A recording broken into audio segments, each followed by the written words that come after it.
El ahorrador de electricidad Estaminal es el único aparato del mercado comprobado que reduce el consumo de electricidad después de haberse instalado en miles de hogares en Canarias. No deje que su factura de electricidad afecte a su economía familiar. Estaminal es autoinstalable y no consume electricidad. Estaminal le garantiza una reducción de un 20 hasta un 35% de su recibo de luz. Diga basta al excesivo consumo de electricidad y llámenos ya al 928-481-249. Recuerde, puede ahorrar hasta un 35% de su factura de electricidad. Estaminal, la seguridad del ahorro.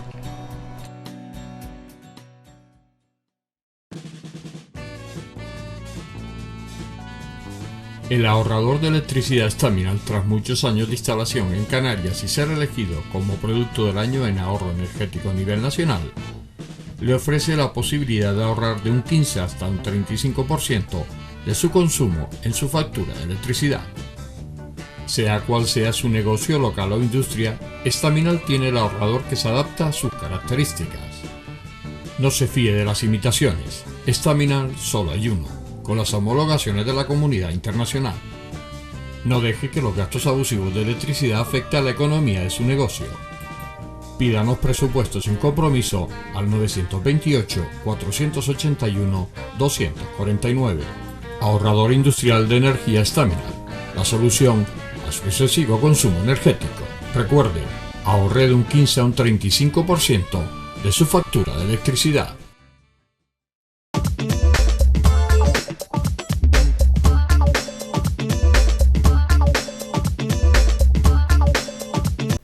Hola, buenas noches. Empezamos aquí el enfoque.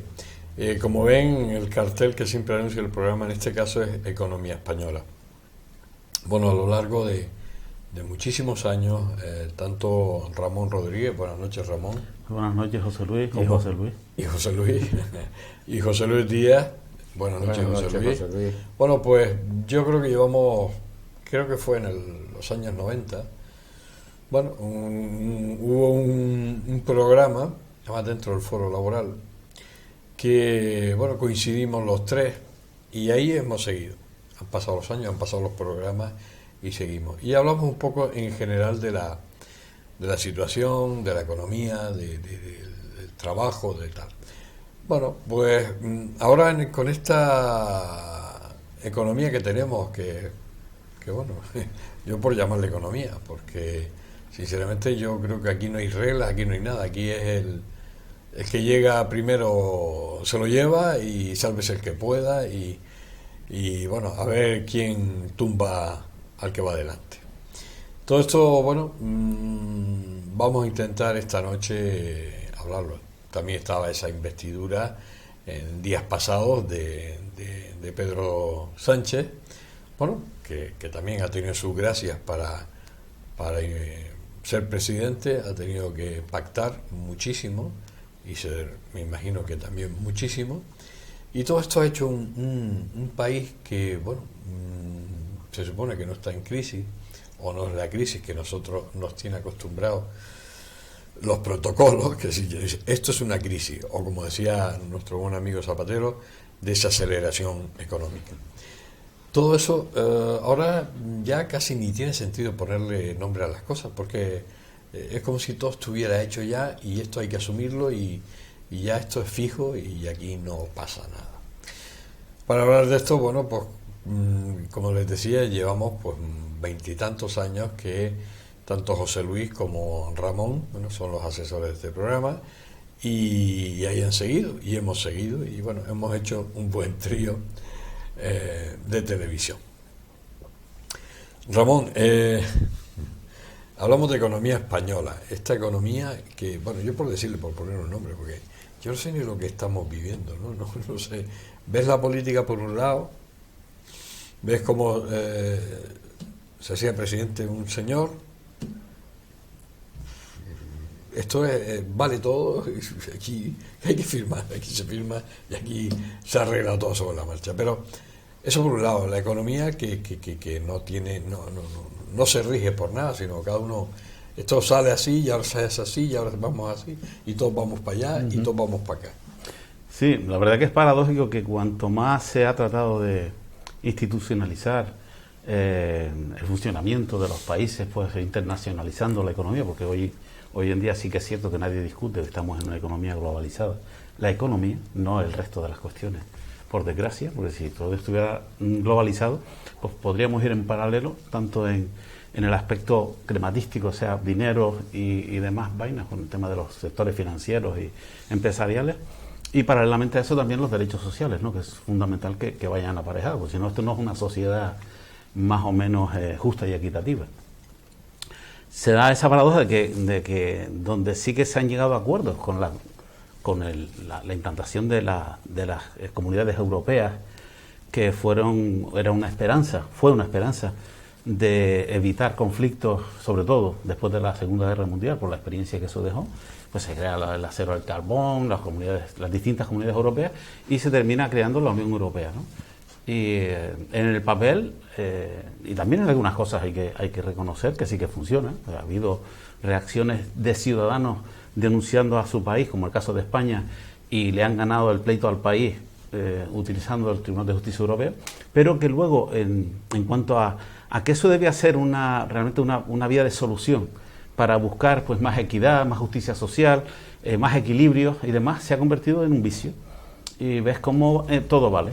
O sea, nos encontramos, por ejemplo, con la entrada de países terceros, que no pertenecientes a la Unión Europea, que pueden comercializar y hacer competencia desleal con los países que sí pertenecen a la Unión Europea, caso de Marruecos y demás, y que eso genera un dumping, por un lado económico y por otro lado un dumping social, porque ahí la mano de obra es extremadamente baja y son empresarios de aquí que van a desarrollar su actividad en Marruecos, que está ahí bien, ¿no? Porque hay que también contribuir al desarrollo de los países en vías de desarrollo, pero que luego no tiene el impacto que debería tener. O sea, hay una insolidaridad o hay una competencia desleal de estos empresarios que son de aquí, que van a invertir allí, pero que luego compiten deslealmente con los empresarios de aquí, con sus propios congéneres, ¿no? Que eso no deja de ser también un vicio.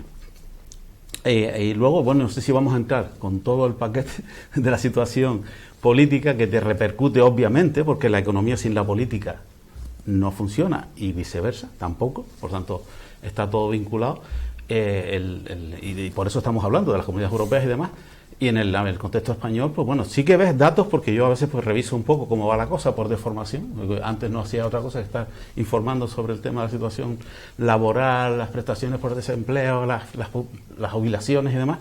Y si ves que realmente hay cosas que sí, que están ahí, son datos y han mejorado y demás, pero después pasa que incluso ni la sociedad está informada de eso. O sea, tú cuando hablas con la gente, que ese es otro factor muy a tener en cuenta, la gente no sabe de qué va todo esto, que es lo peor. Porque si supiera, a la hora de implicarse en la vida política, que debe hacerlo, la ciudadanía tiene el derecho y el deber de hacerlo, de implicarse también, no dejar en manos en fin, y de quienes son, porque ya nos están demostrando lo que hay. España es un hervidero hoy por hoy, en todos los sentidos, y ya no es porque esté tan caliente la situación en las calles, sino que es un hervidero porque hay tanta participación política, que eso es legítimo por un lado, pero que por otro lado se ha convertido en un desastre, ¿no? La confrontación total, se genera odio, se genera una falta de respeto descomunal. Aquí todo vale, ya los vocabularios son de lo más barriobajero. Antes hablábamos, previo al tema de culturas, de subculturas y demás, pero en el ámbito de la política, los que realmente deben ser ejemplos de todo, del diálogo, del comportamiento, del respeto, de los valores, pues justamente están en las antípodas, ¿no? Y además que lo están demostrando, pues tú en un debate parlamentario donde se supone que están los representantes del pueblo, parece que están los representantes de las pandillas de los pueblos, no del pueblo. Entonces, es lo más desconcertante, ¿no? José Luis. Pues sí, lo mismo. La economía, si es que se le puede llamar así, además su comportamiento es bastante extraño, porque por un lado los economistas con sus fórmulas y tal te dicen unas cosas, oficialmente se reflejan unos valores que después en la calle no lo ves. Si no, la economía española ha crecido un porcentaje importante más que en otros sitios. Somos los reyes, sí, pues debe ser que no visitan las tiendas esos señores, ¿no? Porque cuando las familias van a comprar a la tienda, aquello cada vez está más caro y cada vez tienen menos dinero, cada vez hay menos ahorro, cada vez hay más pobres y hay más gente en las colas del hambre, cosa que, bueno, hacía tiempo que eso no se veía. La inestabilidad o la confrontación política fuera de contexto, porque es así, afecta enormemente a la economía. Imagínense a alguien extranjero que quiere invertir en España y ve el panorama y dice, yo allí no invierto, que va, cualquiera sabe por dónde van a salir las cosas. No hay una seguridad jurídica, lo que ahora es de una manera, dentro de la semana que viene puede ser lo contrario. O sea, pues yo no voy hasta que eso no esté más tranquilo y que yo pueda invertir con un cierto nivel. El gasto público está disparado. Y no es que sea malo que haya gasto público, el problema es el control de ese gasto público. Decir, oiga, ¿usted en qué se lo va a gastar? Pues mire, voy a hacer una autopista de 5 carriles de Las Palmas a Tejeda, como ejemplo. Sí, oiga, pero ¿cómo va a ser una autopista de 5 carriles? ¿Cuánta gente va a ir? Pues es lo mismo que construir aeropuertos donde no van aviones. Todo eso tiene unos costos enormes, o sea, hay un despilfarro. ¿Y por qué hay un despilfarro? Porque luego no hay un control del rendimiento. Usted hace una propuesta, el político hace una propuesta de una cosa que pueda hacer falta y luego hay que ver si eso ha funcionado. Y además, sobre todo, José Luis, es que una de las cosas es que no hay responsabilidades. Porque cuando ya un político entra en la cárcel, pero es porque ya, que sí, es escandaloso, ¿no? Sí, sí. Porque le han cogido que ha robado 1.000 millones y a lo mejor tenía 5.000 millones que ya se había pagado. ¿Y no pasa nada? Y no pasa nada, porque incluso nadie devuelve nada. Pero, claro, pero cuando se hacen todas esas inversiones que no tienen ni sentido, no tienen lógica, no tienen justificación, pero ahí no pasa nada. Se ha gastado el dinero y ya está. Y en muchos casos ni se ha hecho. Y aquí no pasa nada. O sea, ¿qué control, qué aparatos tiene el Estado para controlar todo ese dispendio? Porque además lo hemos visto a través de todos estos partidos políticos que han entrado. Todos han hecho lo mismo. Además, son inteligentes, porque si voy a fastidiar para la próxima vez que esté yo, claro, no voy a poder hacerlo. O sea, si es que controles sí hay. El problema es que no se aplican. No se aplican. Precisamente lo que hay en exceso son controles, burocracia, papeles, pero luego no funcionan. Evidentemente, viendo los resultados, no funcionan. Pero es que incluso no hacer cosas absurdas, sino que tú puedes plantear un proyecto y dices, oye, qué interesante, nos hace falta. Pero si luego no le haces un seguimiento a ver si eso de verdad ha sido así, puede que a medio camino las circunstancias mundiales hayan cambiado y aquello ya no haga falta. Y en ese momento para y no gastes más. No, se sigue hasta que se termine. Y se despilfarra muchísimo dinero. Entonces, ese es el problema de la economía. Y que no coinciden los estudios oficiales y de economistas no oficiales, que tú dices, bueno, no, es que la ley de economía de la oferta, la demanda, y tú dices, oiga, se suben incluso a nivel europeo, porque hay la crisis española o el problema español está superpuesto a problemas de tipo internacional, ¿no? Te dice, bueno, pues ha estallado una guerra entre Israel y los palestinos, o Hamás, y sube el precio del petróleo. Y tú dices, oye, pero si Israel no tiene petróleo y los palestinos tampoco, ¿por qué tiene que subir el precio del petróleo? Es decir, son cosas así, porque si fuera un país productor, dices, sí, hombre, ha dejado de suministrar. Luego te subo los tipos de interés, que lo ha hecho el Banco Central Europeo. ¿Para qué? Para controlar la inflación. Bueno, la inflación que es el incremento constante de los precios, se puede ocurrir por diversos factores. Uno, porque la materia prima se encarece, vale, pues tiene que subir algo. Otro, y el más importante, es porque hay una demanda excesiva y cuando se pide mucho, hay mucha demanda y poca oferta, suben los precios. El al subir los tipos de interés puede controlar cuando la inflación viene del exceso de demanda. Te doy menos dinero y menos compra. Pero no tiene nada que ver con todos los otros factores que son los que realmente están actuando. Aquí no ha aumentado la demanda, bueno, un poquito, pero los otros factores en los que el tipo de interés no afecta para nada son los que están produciendo el problema. La subida de estos precios en los últimos tiempos, que tú ves que si valía 8, ahora vale 18, que decir, no hablamos ni de tantos por ciento, sino a lo burro, o sea, tanto los comercios como los bares, como te dicen, es que esto sale caro, y si tú pagabas 1,50 por una Coca-Cola, ahora pagas 2,50. Todo eso tiene lógica, eso tiene que haber algún control, eso no puede, además no puede estar al libre albedrío, porque eso está hundiendo la economía. O sea, aquí cada uno pone los precios que quiera y cada uno hace lo que quiera. Tiene lógica en el contexto de que estamos en una economía de libre mercado y entonces la intervención del Estado siempre está cuestionada. Pero claro, eso no quiere decir que no pueda intervenir, tampoco, o sea, no te priva. Es decir, el Estado tiene, lo primero que tiene que ver, todo gobierno, es el interés general. Y aquí estamos hablando de interés particular, obviamente. Sí, una cosa es que estamos inmersos en una economía de libre mercado, donde a Adam Smith se le ocurrió en su día pues hablar de la mano invisible, que es verdad, que es un modelo. No podemos decir que no, y es un modelo inteligente y demás, que conlleva un montón de entramados y tal. Que ella llevada a cabo de manera moderada y tal, pues oye, pues ahí está. Habrán diferencias, sí, pero no lo que está pasando. Aquí se ha aprovechado la coyuntura, que incluso habrá que ver qué subyace, porque a mí todo este cuento de las guerras que se van creando, como bien tú decías, de qué demonios tiene que ver un conflicto. Es muy importante el conflicto en sí. Ucrania, ya no se habla. Ya no existe. No, siguen matándose ahí a bombazos, pero no existe. ¿Por qué? Porque hay otra cuestión de interés, porque todo lo que está mediatizado está canalizado también para llevarlo al interés de algunos, ¿no? Sí. Porque tú me hablas de una situación que bien tú decías antes, hay más bolsas de pobreza, o sea, tú estás viendo las diferencias sociales son terribles y demás. Pero sin embargo, los beneficios de las grandes empresas han sido descomunales, porque el efecto arrastre que ha tenido toda esta crisis, a donde ha ido, porque el dinero que hay es el mismo, siempre lo hemos dicho, la cuestión es a dónde va, si se reparte, se distribuye o se va hacia un lado. En este caso, ves tú los beneficios que han tenido la banca en general, las industrias las eléctricas, todo ha sido descomunal. O sea, y es una cuestión que hayan ganado un poco más que me parece legítimo. Es que se ha desviado, y claro, cuando se habla de introducir impuestos, que es una manera de equilibrar, pues se pone el grito en el cielo, ¿no? Yo creo que sí, que ahí hay que, digo que lo de la intervención, si es el modelo, yo después se puede discutir los ideales, pero si el modelo en el que estamos es de economía libre de mercado, habrá que ceñirse a la Constitución. Y la Constitución te dice cómo se tienen que repartir las cosas. Y cuando se habla de que lo dice la propia Constitución, que los impuestos directos primarán sobre los indirectos porque son más solidarios, infinitamente más solidarios, eso no se hace.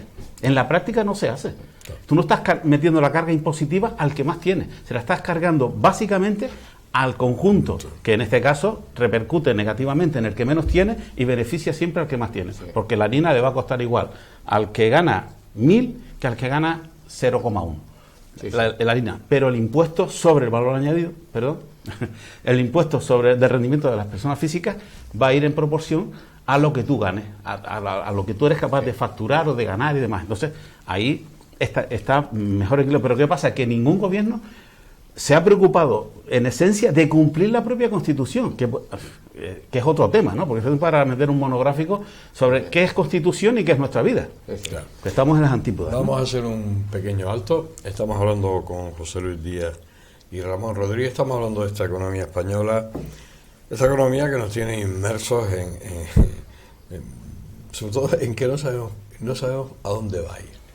O ya nos imaginamos a dónde va a ir, que esto al final siempre hay unos beneficiados, aunque digan que están mirando hacia arriba a ver quiénes son los que manejan el hilo de la economía mundial, pero todo esto está tramado.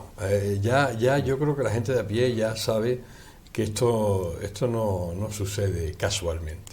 No, esto hay una causa, no una casualidad, sino una causa, y sucede causalmente suceden las cosas y cada vez peor. Y bueno, aquí en estos 20 y pico años que llevamos haciendo el programa, yo creo que esto ha sido un sin vivir de los 20 y pico de años. En ningún momento, ellos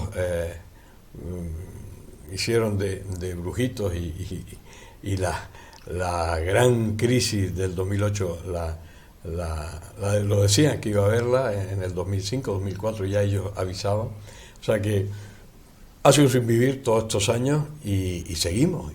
Y yo creo, no quiero ser exagerado, pero yo creo que cada vez peor. Hacemos un pequeño alto, enseguida estamos con ustedes.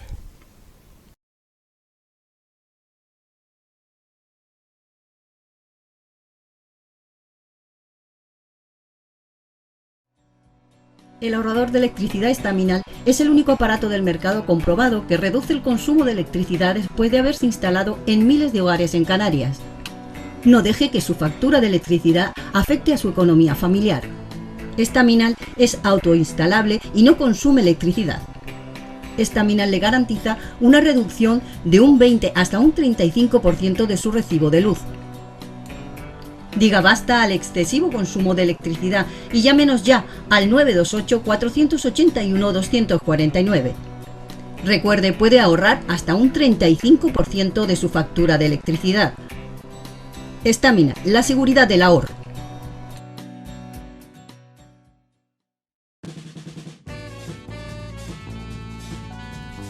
El ahorrador de electricidad Staminal, tras muchos años de instalación en Canarias y ser elegido como producto del año en ahorro energético a nivel nacional, le ofrece la posibilidad de ahorrar de un 15 hasta un 35% de su consumo en su factura de electricidad. Sea cual sea su negocio local o industria, Staminal tiene el ahorrador que se adapta a sus características. No se fíe de las imitaciones, Staminal solo hay uno, con las homologaciones de la comunidad internacional. No deje que los gastos abusivos de electricidad afecten a la economía de su negocio.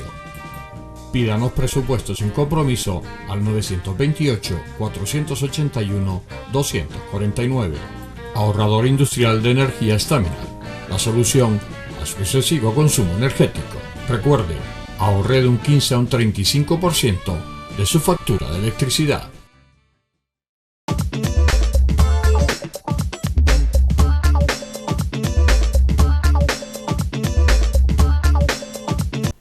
Seguimos aquí en este especial dedicado a la economía española. Seguimos con José Luis Díaz y con Ramón Rodríguez. Seguimos hablando de todo este tipo de cosas que no mejoran, porque incluyendo ahora el tema político, José Luis, que bueno, esto ha sido un poco... Uno aquí, esta casa es independiente, por eso la clase política, como yo digo algunas veces, no lo ha hecho pagar en los tiempos de crisis. No tenemos afinidad ni afiliación política de ningún tipo, y la clase política prefiere que tenga, aunque sea de la oposición, que tenga una afiliación, y te van a tratar mejor que si eres independiente. Los independientes no sirven para la clase política. Pero todo esto que ha habido estos últimos tiempos, esta crispación, después estas obras teatrales que se han representado en plena calle con actores desconocidos, pero todo este tipo de cosas.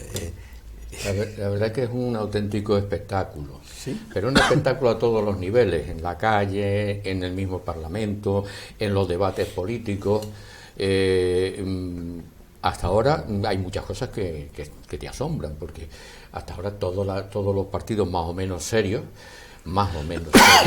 subrayo, pues había una serie de reglas del juego que se mantenían. Y de pronto, pues desaparecen, ya no hay, esas reglas no están, unos las reivindican, otros se las saltan, otros dicen que es al contrario, que se lee de otra manera. Y, oiga, pero es que esas reglas más o menos las votamos todos y todos no somos tontos. Alguien no la votó sin pensarlo mucho, pero otros se la leyeron bien, y además los que la hicieron lo estudiaron muy bien, sobre todo, en mi opinión, porque detrás había un peligro. Veníamos de una dictadura, y la dictadura fue una transición, no fue una ruptura. Y entonces, oye, si no se hacía bien, la cosa se podía volver para atrás. Entonces todos los partidos políticos de todas las ideologías lo pensaron y lo repensaron muy bien. Y sin embargo ahora, pues parece que todo está en el aire. Y dice, oiga, que usted no se da cuenta cómo pensaba su partido, a cualquiera de los partidos. Cómo cuando hicieron la Constitución, qué fue lo que vieron, qué fue lo que discutieron, pues están las actas. Qué fue lo que discutieron, qué problemas quisieron escribir para que no ocurrieran en un futuro. Todo eso tiene un efecto tremendo sobre la economía. Por aquello de la seguridad jurídica sobre todo. Yo en un sitio donde las leyes pues, no se sabe nunca por dónde andan, no invierto un euro. Luego, bueno, Europa nos ha soltado una cantidad de dinero extremadamente elevada y mucho no se ha ejecutado. Eso es típico de España, no ejecutar la mitad de los dineros que nos dan, incluso tener que devolver. Pero no solo España como país, sino incluso entre administraciones una y otra, al final nadie termina y no se piden responsabilidades a los que tenían que hacerlo. Pero es que además tú dices, bueno, ¿aquí qué salida tiene? Bueno, la economía española tiene una salida de la innovación. En España, como siempre hemos dicho en numerosos programas nuestros de aquí, innovación poca.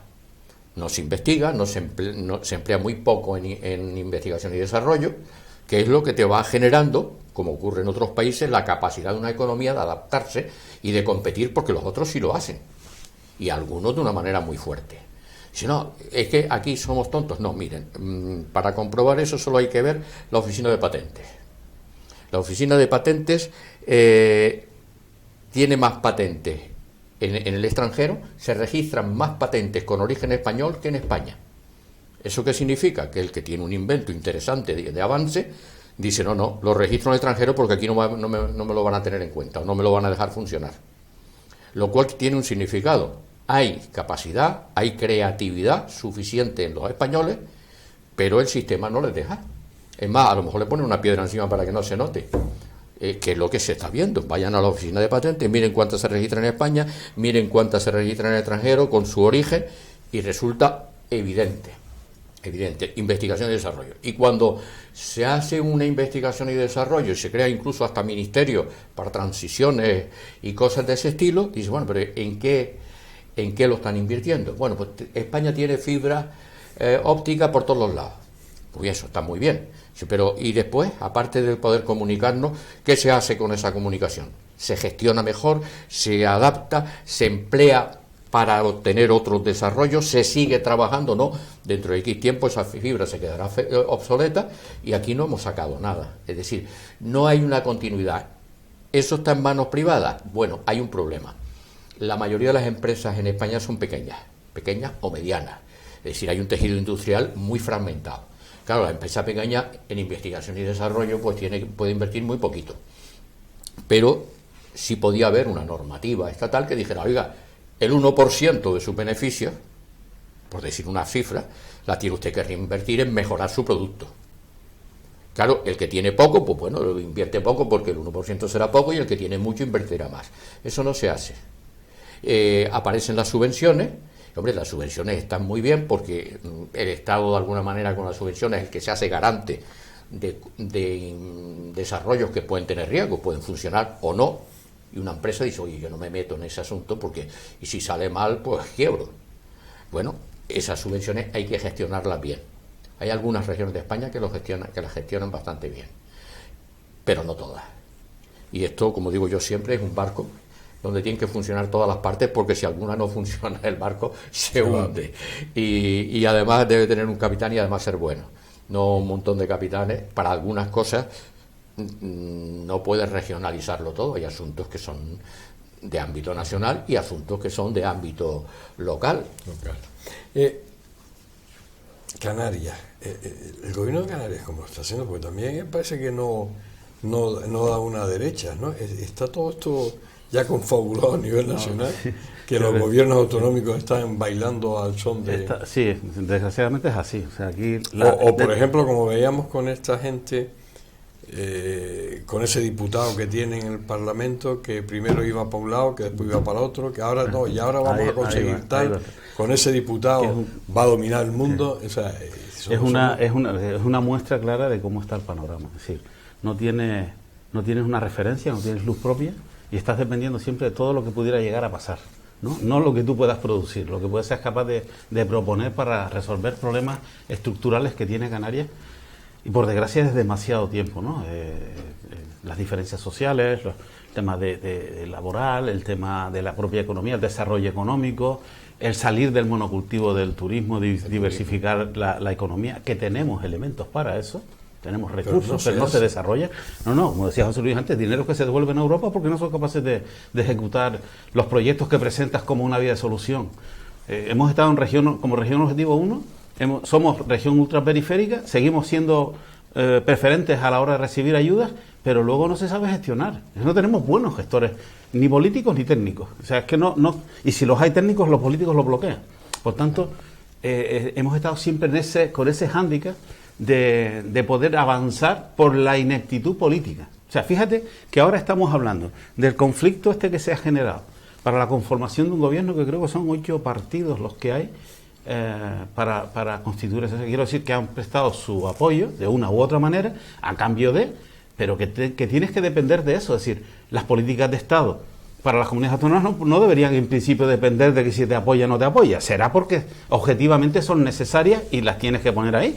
Para eso está Papá Estado, en principio. Y luego, por supuesto, con la aquiescencia de la Unión Europea, que no puede estar desligado, ¿no?, de las ayudas que vengan. Pero es que después, paradójicamente, tenemos todas esas dificultades, nos vienen las ayudas y luego hay que devolverlas porque no se ejecutan. Y encima tienes que pagar algunas sanciones. Es un verdadero desastre. Y es que porque lo que hablaba de las normas, ¿no? Es decir, las reglas del juego. Es decir, aquí los garantes del cumplimiento de las normas, los árbitros de las normas, no hacen sus deberes ni de coña. Es decir, están en otra dimensión. O sea, todo lo que está aconteciendo ahora mismo, o sea, más allá de que estemos de acuerdo con una opción política u otra, que a mí hasta ahí, perfecto, porque oye, faltaría más, ¿no? Si hay tropecientas, las que sean. Pero el respeto no se pierde, porque el respeto se lo estás perdiendo al Estado, al pueblo. Claro. ¿Vale? Todo este acontecimiento que se está dando, que hemos retrocedido de una manera brutal, porque esto que está pasando en las calles, más allá de que soy el primero que se moviliza cuando hay que reivindicar algo, porque la calle es nuestra, es del pueblo, y la tenemos para reivindicar lo que entendemos como justo, pero dentro del marco legal. Hoy no vale que los políticos sean los primeros en utilizar como arietes a la gente y además en explicarles cómo pueden bloquear a un policía antidisturbios. Eso se vio, ¿eh? Yo no sé si ustedes han tenido oportunidad de que Abascal, el de Vox, le estaba explicando, lo dijo él de viva voz, de cómo paralizar a los antidisturbios para que no puedan actuar. Tal que así, ¿eh? O sea, abrazándolos, utilizando el abrazo. Y si ves que no puedes, que otro te ayude a abrazarlo, para que no se pueda mover. Y esto, nadie se rasga las vestiduras, ¿eh? Eso y mil cosas más. Porque están alentando, hay determinados, sobre todo de la ultraderecha, ¿eh?, que es lo que estamos viendo ahora, que se está haciendo un daño terrible a nuestra democracia. Ellos hablan de que la Constitución no debe existir, que ellos están por encima de la Constitución, lo dicen en pancartas, lo dicen de viva voz, y aquí no pasa nada. Y aquí se insulta. Digo, oye, la libertad de expresión no es insultar, es expresar tu voluntad o expresar tus reivindicaciones, todo lo fuerte que quieras gritar, pero nunca faltando al respeto, nunca rompiendo, nunca destrozando, nunca generando inseguridad. Y todo eso está ahí. Y nadie se rasga las vestiduras, ¿me entiendes? Y luego te sale, como en estos días ha salido, una noticia que es reincidente de una agrupación o asociación de exmilitares. Estamos hablando desde generales, o sea, de los altos mandos a los jefes militares, una asociación de unos 50 que firman un documento para que el ejército anule este gobierno. ¿No lo saben ustedes? Pues eso está pasando.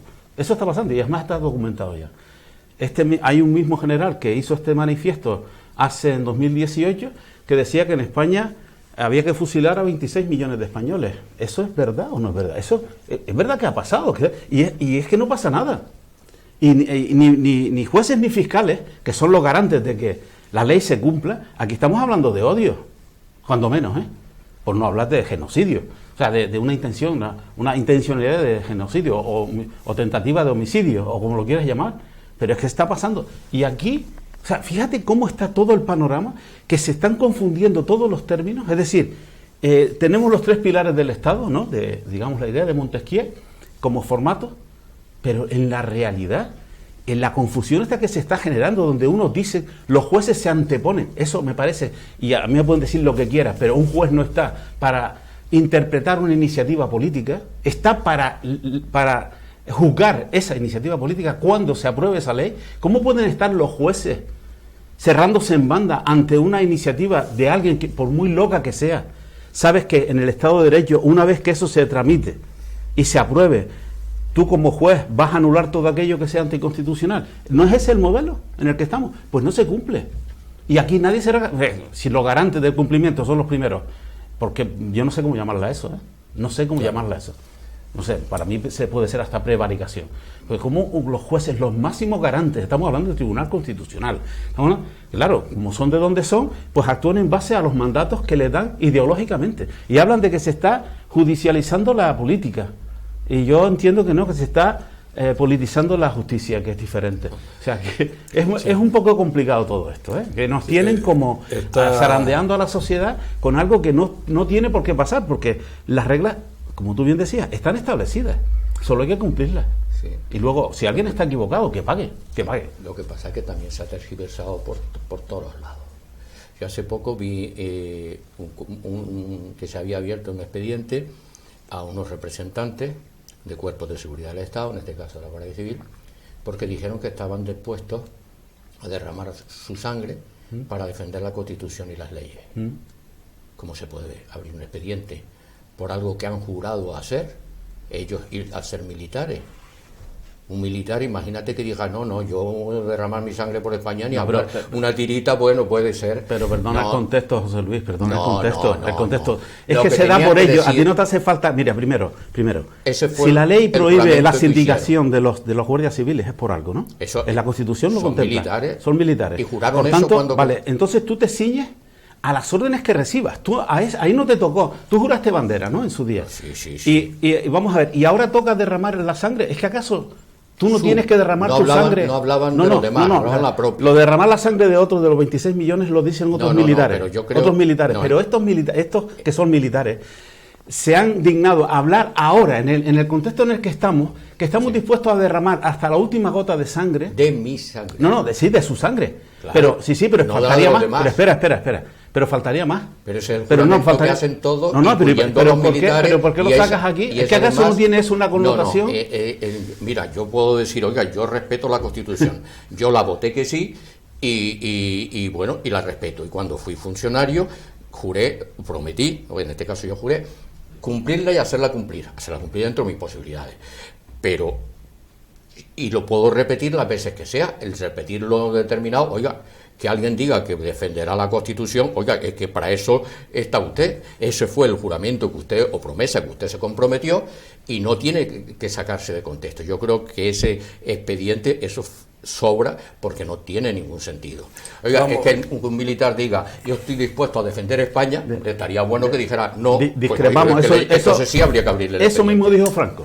Bueno. Eso mismo dijo Franco. No, pero con la Constitución. Pero con la Constitución. Defender la Constitución. Franco no la tenía. Tenía otra Vamos a hacer un pequeño alto. Ya han visto que nuestros dos contertulios, nuestros dos asesores, bueno, también tienen su diferencia, lógicamente, porque además cada uno con sus pensamientos. Y bueno, esto es libre mercado, que se llama este enfoque. Y bueno, en este enfoque aquí se puede decir lo que cada uno piense y cada uno y además está bien, porque esto le da un poquito más de salsa a este programa. Exacto. Hacemos un alto y ya llegamos a la parte final de este programa del enfoque dedicado a la economía española. Y le ponemos unas comillas, tanto economía como española, porque es que no se merece otra cosa. Enseguida volvemos.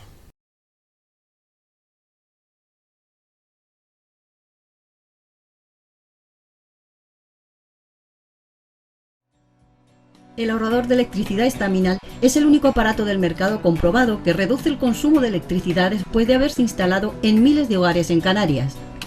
No deje que su factura de electricidad afecte a su economía familiar. Estaminal es autoinstalable y no consume electricidad. Estaminal le garantiza una reducción de un 20 hasta un 35% de su recibo de luz. Diga basta al excesivo consumo de electricidad y llámenos ya al 928-481-249. Recuerde, puede ahorrar hasta un 35% de su factura de electricidad. Estaminal, la seguridad del ahorro.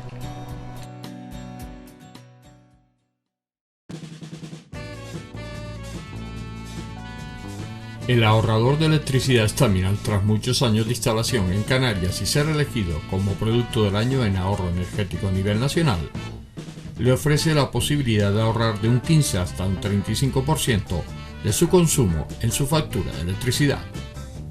Sea cual sea su negocio local o industria, Estaminal tiene el ahorrador que se adapta a sus características. No se fíe de las imitaciones, Estaminal solo hay uno, con las homologaciones de la comunidad internacional. No deje que los gastos abusivos de electricidad afecten a la economía de su negocio. Pídanos presupuestos sin compromiso al 928-481-249. Ahorrador industrial de energía Staminal. La solución a su excesivo consumo energético. Recuerde, ahorre de un 15 a un 35% de su factura de electricidad.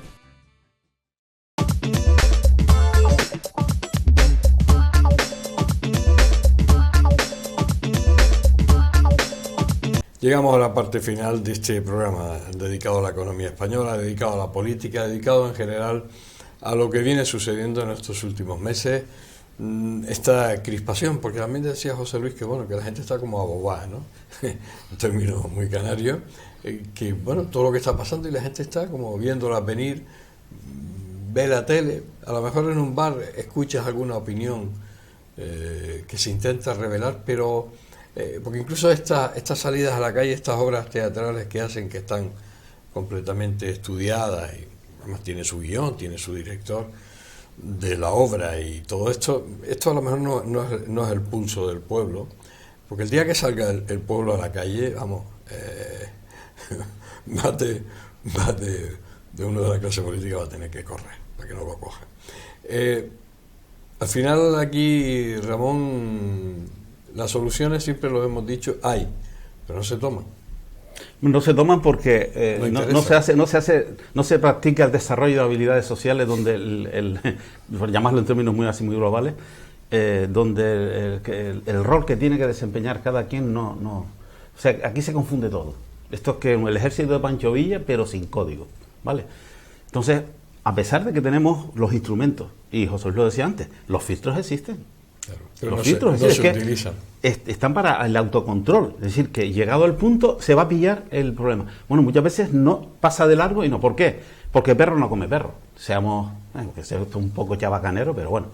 Entre la clase política. Tú ves el ejemplo vivo de cuando, que salió a nivel nacional, cuando el alcalde del momento en Las Palmas hizo la propuesta de la subida de salarios, que era el único punto de orden del día. ¿Tuviste que alguien cuestionara, debatiera siquiera, bueno, el por qué y el por qué no? Todo el mundo se lo subió. Manos arriba, todo el mundo. Claro. Manos arriba lo digo sin sentido peyorativo. Sí. Tú dices, bueno, esto dice bastante de lo que el político le preocupa, primero lo suyo, y después ya hablamos de lo demás. Y eso se ve en el día a día.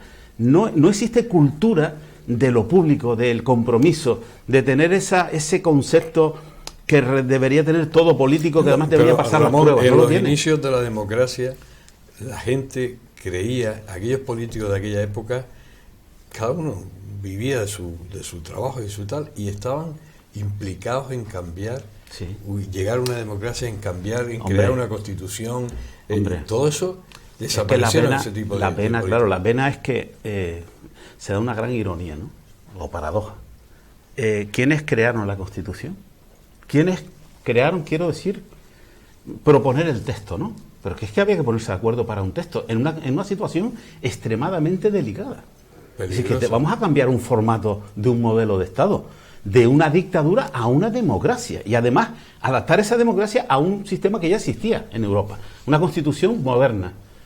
Ponerse de acuerdo con toda la gente que había ahí, o sea, quiero decir que estamos hablando de esas, no vamos a olvidarnos de quiénes estaban en esas mesas. Que era gente de la extrema derecha hasta la extrema izquierda. O es que es mentira. Pero se pusieron de acuerdo, amigos.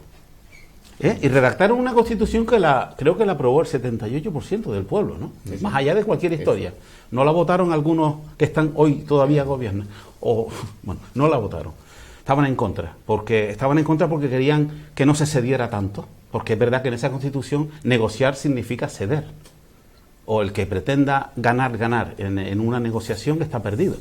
En toda negociación, ganar, perder, ganar. Bueno, pues aquí una parte cedió, otra parte cedió, hasta que se llegó a un punto de encuentro en el cual el pueblo vio como llámalo como mal menor, de que eso era lo que podíamos aprobar para establecer nuestras reglas del juego, y después viene a lo que tú estabas preguntando, José Luis.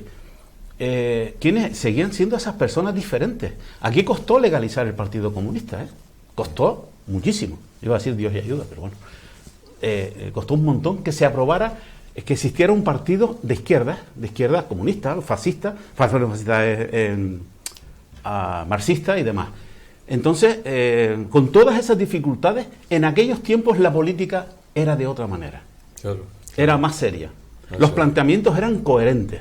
Claro. Diferencias todas las que hubiera, pero eran coherentes. Yo no veía una falta de respeto en el Parlamento, nunca. ni una. Ahora es difícil no ver la falta de respeto en todo momento. Sí, efectivamente. Y aparte de eso es que con respecto a nosotros aquí en Canarias, que tenemos una industria fundamental que es el turismo, como todo el mundo sabe, que ocupa el 37% del volumen de nuestra producción. Se debería cuidar un poquito más y sobre todo planificar hacia el futuro. Porque bueno, el turista que viene aquí 3 veces a coger sol y tal, a la tercera vez dice, hombre, pues yo la verdad quiero ir a otro sitio, conocer otro sitio. Y eso hay que generar nuevas actividades y un poco de creatividad. La semana pasada vi una presentación de un libro que se llama Lo que debes saber del turismo, de José María Barrientos. Interesante de leer porque un experto en turismo te ve la evolución hacia dónde va y cuáles son los problemas. Yo creo que esa planificación se debe tomar. Se puso ahí en el Círculo Mercantil, que por cierto tiene una renovación importante de su directiva y una proyección de actividades enfocadas a la sociedad muy grande. Estuvieron por aquí, estuvo por aquí el cronista oficial que está muy metido, José María. Sí. Y bueno, hay cambio de directiva, se ha intentado rescatar esta sociedad que es centenaria, efectivamente, que es una de las más, si no es la, y que tuvo una importancia económica importante para Las Palmas y está arrancando de una forma extraordinariamente buena, en mi opinión.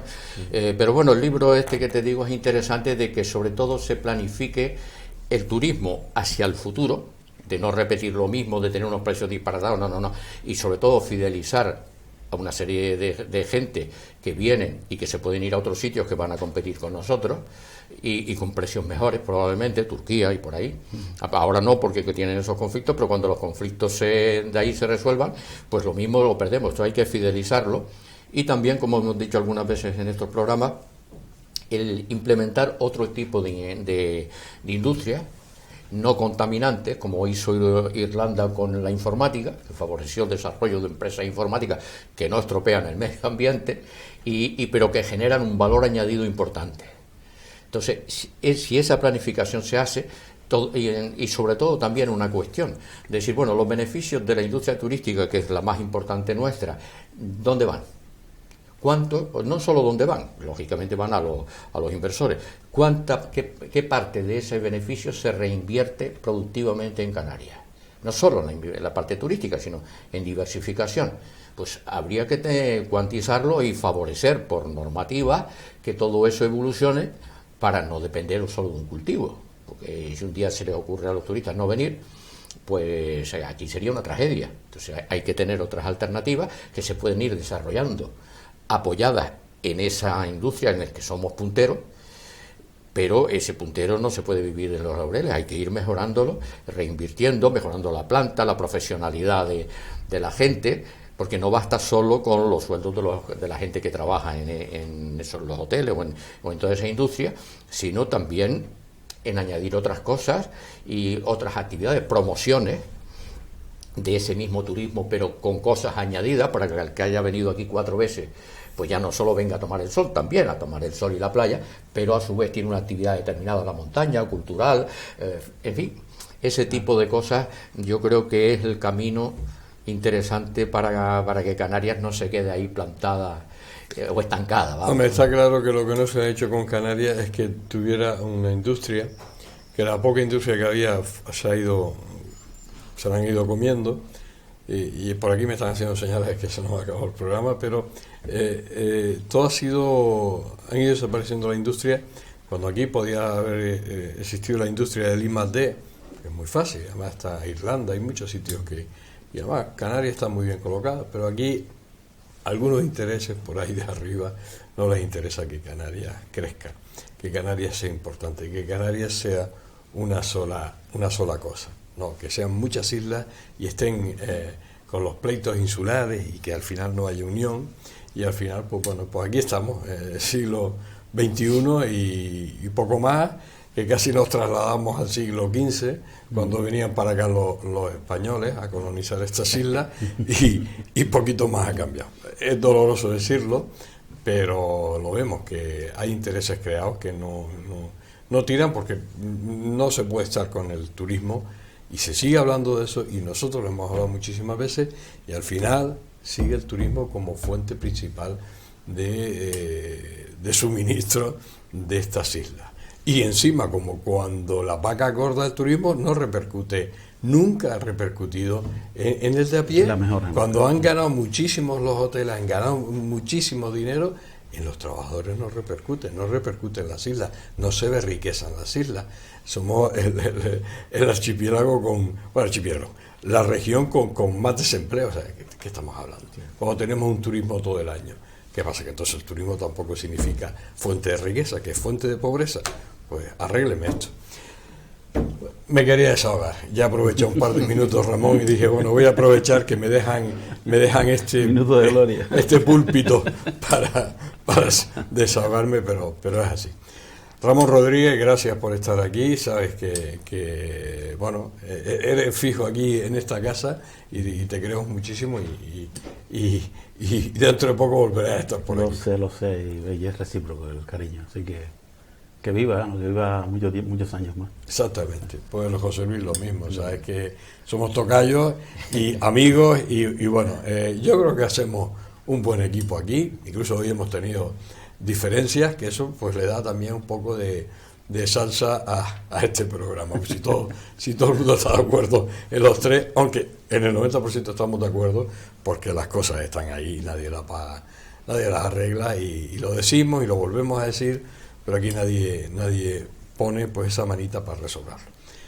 Gracias a los dos. Gracias, y bueno, señores, darles también las gracias por aguantarnos, por estar ahí durante tantísimos años que lleva el enfoque, y nosotros con las ganas y la ilusión de siempre.